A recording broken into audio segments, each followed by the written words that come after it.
বনি ইসরাইলের এক লোক 500 বছর আল্লাহর ইবাদত করেছে। কয় বছর? কোথায় জানেন? সাগরের মাঝখানে এক পাহাড়, ওই পাহাড়ের উপরে বসে 500 বছর টানা আল্লাহর ইবাদত। দিনে আর রাতে একবার করে নিচে নামতেন।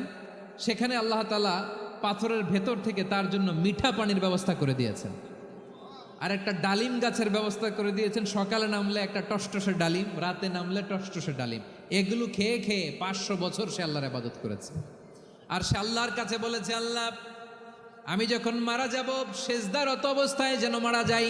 ঠিকই আল্লাহ সেজদারত অবস্থায় সাইয়েদনা আজরাইলকে পাঠিয়ে দিলেন। সেজদারত অবস্থায় লোকটা মারা গেল। 500 বছর ইবাদতের পরে আল্লাহর দরবারে কিয়ামতের কঠিন ময়দানে যখন লোকটা হাজির হয়ে যাবে, আল্লাহ বলবেন, আদখিলু আবদি আল জান্নাতা বিরহমাতি, আমার বান্দাকে আমার দয়া আমার ভালোবাসা দিয়ে জান্নাতে ঢুকায়া দাও।